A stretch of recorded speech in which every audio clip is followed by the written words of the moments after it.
It's 4:22 a.m. guys.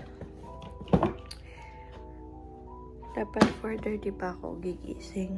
Kasabi, hindi talaga makatulog tong bading na to. Grabe.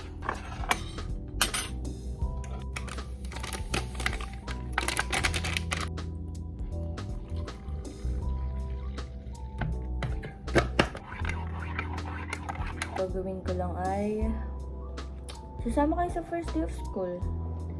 Since I know it won't be busy today kasi first day of school, so orientation lang yan, I guess. Pero kasi mayroon kaming subject na 2 subject, 1 teacher lang. So syempre kapag nag-orient na siya dun sa unang subject niya, possible na magturo na siya dito sa pangalawang subject niya since magkasunod yung subject niya. So ang oras ng turo niya sa amin ay 3 oras. Hindi na ako maliligo guys kasi kakaligo ko lang. Kakauwi lang namin galing sa debo ng pinsan ko kaninang 3 a.m. Tapos naligo na ako. Tapos bading hindi na ako makatulog talaga as in. Kasi hindi pa ayos yung body clock ko. So ayun. Hindi talaga ako makatulog. Pero mamaya may vacant naman ako. So baka makatulog si Bading.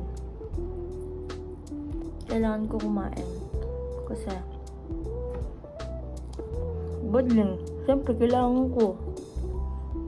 Update ko kayo mamaya guys. Kasi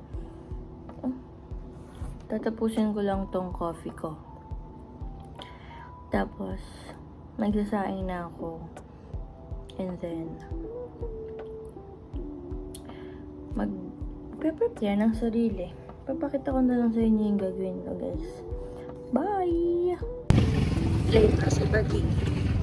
Grabe na to guys.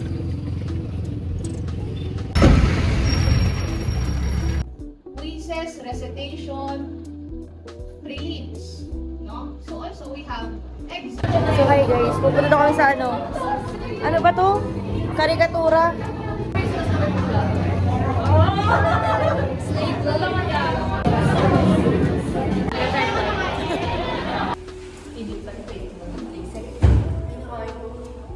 So hi guys, it's snack time.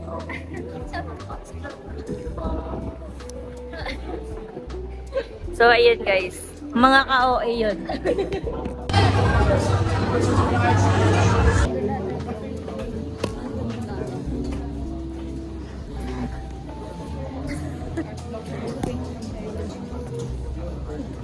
Ang cute tignan pagka sing-sing.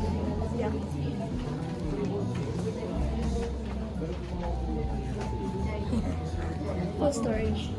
Okay guys, lalaro tayo ngayon guys. Yes. Pahiram mo na ng tablet. Sige, installan mo ba din? Kasi guys, lahat sila nagdo-drawing. Eh di ako, maglaro ako. Diba? Why not? Laro tayo guys. Hi guys, tapos na yung klase namin. Grabe, sobrang init. Pauwi na kami guys. Ang grabing init. Hindi ko na to kaya.